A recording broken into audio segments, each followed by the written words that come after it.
सुल्तान अब्दुल हमीद उस्मानिया सल्तनत के बहुत मशहूर सुल्तान थे।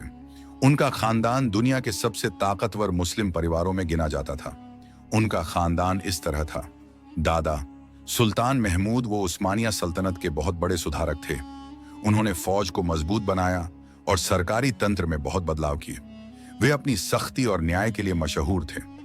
पिता सुल्तान अब्दुल मजीद उन्होंने तंजीमत शुरू किए ताकि मुसलमानों और गैर मुसलमानों के हक बराबर किए जा सकें।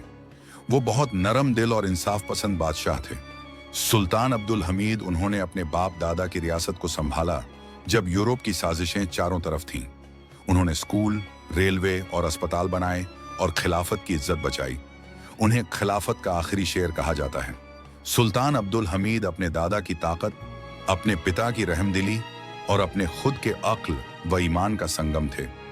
यही वजह थी कि उनका नाम आज भी इतिहास में रोशनी की तरह चमकता है। एक बार सुल्तान अब्दुल हमीद को यूरोप के एक अमीर व्यापारी ने मुलाकात के लिए बुलाया।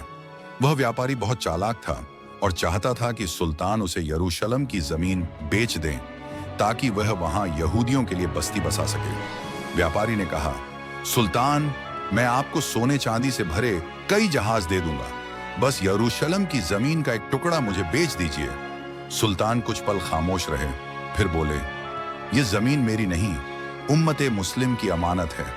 इसे बेचना मेरे लिए गुनाह है। अगर कभी तुर्की सल्तनत टूट भी जाए तब भी ये जमीन बिकेगी नहीं। व्यापारी हैरान रह गया। वह सोच भी नहीं सकता था कि कोई राजा इतनी बड़ी दौलत ठुकरा देगा।